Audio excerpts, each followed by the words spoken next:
मुझे लगता है कि मज़हब जो है ना बड़ी खूबसूरत चीज़ है। ये हर इंसान का मामला है खुदा के साथ जो ताल्लुक़ है, और हर इंसान का ये ज़ाती मामला होना चाहिए। लेकिन हमने ना मज़हब के बजाय मज़हबियत जो है उसको फ़रोग़ दिया है। मज़हबियत ये होती है कि आपने अपने मज़हब को हर जगह वहाँ पे उसकी बात करनी है जहाँ पे उसकी बनती ही नहीं है। आप साइंस की बात हो रही है, आप उसको ले आएंगे। आप सोशल साइंसेस की बात होगी, आप उसको वहाँ ले आएंगे। आपको इसको ऐसे रखना चाहिए जैसे हर इंसान का खुदा के साथ एक रास्ता है। और फिर एक बात आपको और बताऊंगे, ये तमाम इंसान इस कुरैश अर्ज़ पे जो रहते हैं, इनमें 1.5 अरब मुसलमान हैं, बाकी सारे जो हैं वो 8 अरब के करीब जो हैं वो मुसलमान नहीं है। उनका भी तो खुदा है ना, उन्होंने भी उससे राब्ता कायम करना होता है। तो हमारी जो इबादत है बेसिकली, अगर अच्छा हमें इंसान नहीं बना सकती ना, तो फायदा नहीं उन इबादत का। बात तो शायद आउट ऑफ कॉन्टेक्स्ट इस एतबार से है, मजहब के एतबार से बनती नहीं है, ट्रांसमिशन के एतबार से, लेकिन आपका बड़ा अच्छा पॉइंट है। एक्सप्लॉइटेशन ऑफ रिलीजन जो है वो एक रियलिटी है। बिल्कुल, मजहब को हमने बेचा है बहुत ज्यादा यार, बहुत ज्यादा एतबार से हमने। अगर हम इसको तारीख के अंदर नहीं भी देखे जाए, 1648 के अंदर यूरोप ने 30 इयर्स वॉर के बाद सेपरेट किया था स्टेट अफेयर से रिलीजन को। बिल्कुल, हम लोग आज के दौरे हाजिर के अंदर बैठते, जैसे आपने 11 महीने हमने चोरी करनी है, हराम खाना है, हक मारना है, तनख्वाहें नहीं देनी, सब कुछ करना है, हिपोक्रेसी रखनी है। लेकिन नाम जी Pakistan, land of the pure, land of the hypocrites हमें ना को, हम मजहब का इस्तेमाल करेंगे, इस्तेमाल नहीं करेंगे। इस्माइल, मैं तो समझता हूँ इतनी अच्छी आपने बात किया, नौजवान आदमी है और आपने जो इतना एक्सपीरियंस लाइफ में नहीं, इतना हम दोनों का है या और लोगों का भी होता है, लेकिन आपने बिल्कुल मुस्तनद बात की है। देखिए, ये जो separation of religion and church and state जो है, या रिलीजन एंड स्टेट है, मेरा अपना ही ख्याल है कि ये ऑर्डर ऑफ द डे है। अगर आप ये समझते हैं ना कि दुनिया में पाकिस्तान, इजराइल, इंडिया, इस तरह के जितने भी ममालिक हैं, जो कि इवन मिडल ईस्ट भी है और भी मुल्क हैं, जहाँ पे आप मजहब को इस हद तक लोगों पे, और वो भी अपना आपकी इंटरप्रिटेशन जो है, आपकी तो आपकी अपनी है, क्योंकि सुन्नियों की अपनी है, बरेलियों की अपनी है, देवबंदियों की अपनी है, शियों की अपनी है। रिलेटिव कॉन्सेप्ट से सब। हाँ जी, अपना अपना जो कॉन्सेप्ट है या इंटरप्रिटेशन है कुरान की, हदीस की, फिका की। तो जब आप उसको ठोंसते हैं ना दूसरे के ऊपर, और आप उसको फिर रियासती मजहब बना लेते हैं, कवर देते हैं, हाँ, तो देखें ये ऐसे हो जाता है कि फिर एक शिया रियासत बनती है, एक बरेलवी रियासत बनती है, एक देवबंदी बनती है। वो उसको कहते हैं आप सब मुसलमान हैं, लेकिन होती वो उनकी, कहते हैं कि रियासत का अगर मजहब होगा तो फिरका भी होगा, यूनिटी बन। तो इसलिए मुझे लगता है कि हमारे मुल्क में ना इस पे बात होनी चाहिए बहुत ज्यादा, कि लोगों को देखें, खास तौर पे अब ये मेरे सामने कवाली हो रही थी, इसी मुल्क में जहाँ कवाली हो रही है, इतना मुझे मजा आ रहा था, इतना उन्होंने खूबसूरत कलाम पढ़ा है, रसूल सल्लल्लाहु अलैहि वसल्लम के बारे में भी पढ़ा है, और मुझे बड़ा मजा आ रहा था, और उनकी एक्सपर्टीज भी बड़ी अच्छी थी। लेकिन इसी मुल्क में लोग कहेंगे जी ये तो मौसीकी हराम है। हम इन चीजों से निकल नहीं पा रहे, सिर्फ इसलिए ताकि separation of religion and state जब तक नहीं ना होगी, ऐसे ही चलता रहेगा, और दुनिया के सारे तरक्की याफ्ता ममालिक, सारे के सारे, मैं कहता हूँ टर्की समेत, हालांकि टर्की एक मुस्लिम कंट्री है, मेजोरिटी मुस्लिम लोग रहते हैं, लेकिन वो सेकुलर स्टेट है। जितने भी तरक्की याफ्ता ममालिक हैं, चाहे वो सोशलिस्ट हो, चाहे कम्युनिस्ट हो, चाहे कैपिटलिस्ट हो, सारे सेकुलर हैं। अभी एक चीज समझिए ना, सेकुलर का मतलब गलत लिया जाता है, कहते हैं लादीनियत, गलत है ना, गलत, गॉडलेस नहीं है, secular does not mean being godless, नहीं है इसका मतलब। इसी से जुड़ी हुई एक बात ना, वो जवाब साहब से जवाब अगर आ जाए तो ज्यादा बेहतर है।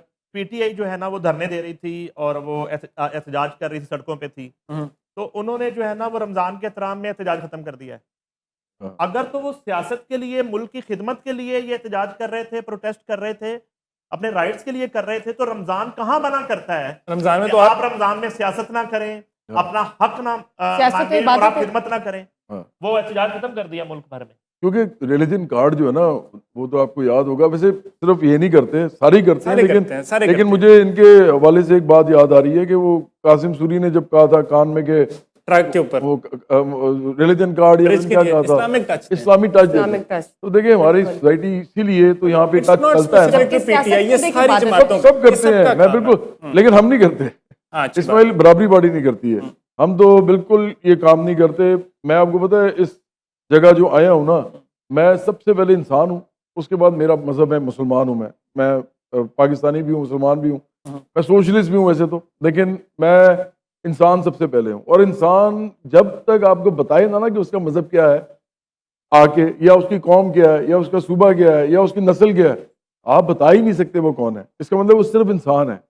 जब तक वो बताएगा नहीं, अपना तारुफ पूरा नहीं कराएगा, तो आपको एक सेकंड में ये जरूर पता चल जाएगा ये इंसान है। तो इंसानियत सबसे पहले है, सबसे इसमें पहले, कोई सबसे शक ही नहीं बढ़कर है। है। और अगर हम इस जगह बैठ के इंसानियत का प्रचार नहीं कर सकते ना, There's no तो point. फिर हमारे मजहब का भी मजहब का भी हाँ, कोई मजहब point कोई नहीं। फायदा नहीं है। इंसानियत के जब कहा गया, इति साहब ने कह दिया इंसानियत सबसे बड़ा मजहब है, हमने तो उसको भी कंट्रोवर्शियल बना दिया कि ओए है ये क्या काफिराना बात कर। हालांकि वो कुछ और बात कर रहे थे। पॉइंट वाज कि अगले के हकूक ना मारो, हक ना मारो, religion is the opium of the message. मुझे वो बात याद आती, बात बिल्कुल ठीक फिर करती ना। वो जिस कॉन्टेक्स्ट में वो कहा था ना उन्होंने, मार्क्स ने कहा था, मार्क्स ने कार्ल मार्क्स का मतलब ये नहीं था कि ये एक्चुअली यही है, उसका मतलब था कि इसको इस तरह यूज किया जाता है, एक्सप्लॉइट किया जाता है, ताकि लोगों को सुला दो। उनको कहोगे यार तुमने तो अपने हकूक की बात ही नहीं करनी, कोई अमीर भी खुदा ने बनाया, गरीब भी खुदा ने बनाया, तो वो फिर ओपियम उनको देगी आपने। अगर इजाजत है तो मैं एक सवाल, जी नहीं भाई।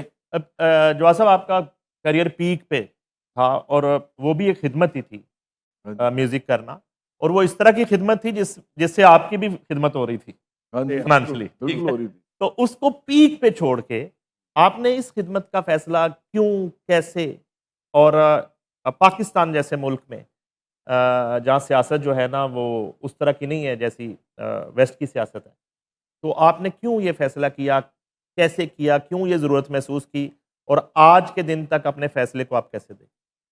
मैं तो समझता हूँ जो बाकी ज़िंदगी रहेगी यही काम करूँगा जो अभी शुरू कर दिया है, क्योंकि आपको तो पता है, आप शायद मेरे मुंह से कहलवाना चाहते हैं, मैं तो शुरू से एक्चुअली सियासत तो करना ही चाहता था। मुझे देखना था कि इसकी टाइमिंग क्या बनेगी। अभी कुछ दिन पहले, बल्कि आपके दोस्त हैं तैयसर मीर साहब, उन्होंने मुझे कहा कि, मतलब मेरे भी दोस्त हैं, आपके भी हैं, उन्होंने मुझे एक मैसेज भेजा कि जी आप लोग आजकल जो कह रहे हैं इनको पता नहीं है कि आप शुरू से यही बात कर रहे हैं और शुरू से यही काम करना चाह रहे थे।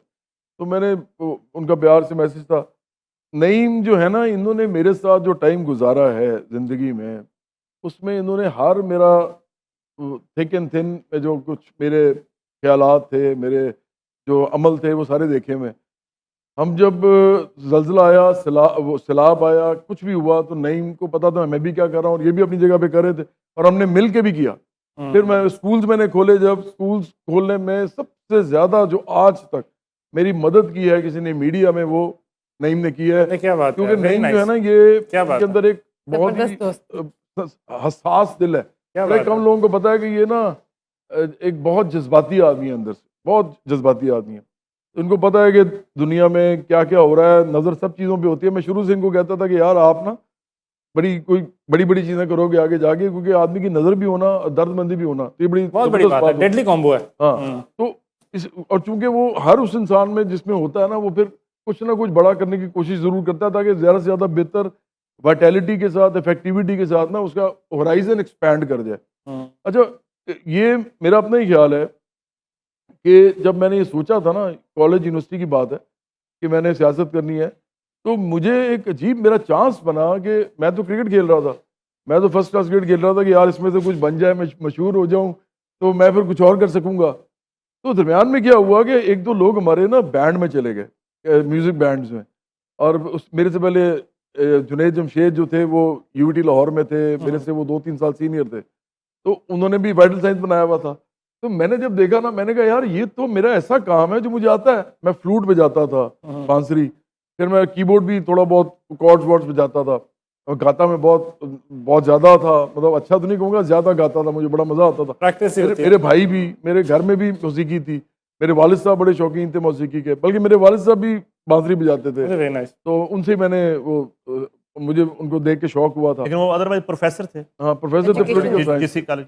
वालदा भी प्रोफेसर थी पॉलिटिकल साइंस की। तो मुझे क्या हुआ कि अगर मैं क्रिकेट खेलता रहा ना, तो शायद इतना बड़ा चांस ना मिले शोहरत का जो मुझे इससे मिल जाएगा, क्योंकि मेरे सामने लोग स्टार्स बन रहे हैं। तो फिर मैंने जो ये फैसला किया ना, ये चांस था। तो जब मैंने फैसला किया तो मेरे गाने हिट हो गए। तो वो गाने हिट हुए तो फिर मुझे बड़ा लंबा उसको चलाना पड़ा, ताकि मैं पूरे पाकिस्तान में एक गाँव, एक शहर में मेरा नाम या मेरा गाना जो है वो लोग जानते हों, और आखिरकार मेरी शक्ल से मुझे पहचानते हों। तो मैं आपको आज एक बात बताता हूँ, ये मुझे बड़ा मज़ा आया इस दफ़ा, ये भी जो पसंद हुई है ना। देखिए 25 साल पहले मैंने एक गाना निकाला था, उचिया मजाजा मली, 25 साल पहले। और वो क्या हुआ कि 25 साल बाद वो नंबर 1 चार्ट्स पे था, इंस्टाग्राम पे, टिकटॉक पे, बिल्कुल, फेसबुक पे, बिल्कुल। और हर छत पे बज रहा था। रिवाइवल। तो इसका मतलब है कि मैंने जो फैसला किया था वो ठीक हो गया, और अब मैं सियासत जो कर रहा हूँ वो भी ठीक है, क्योंकि अभी भी अगर मेरा गाना 25 साल पुराना भी लोगों के अंदर इस हद तक चला जाता है तो उसका मतलब कि मैं लोगों में मौजूद हूँ, बिल्कुल तो मौजूद है, सियासत में इसमें मुझे कोई इसका शक फायदा नहीं। होगा।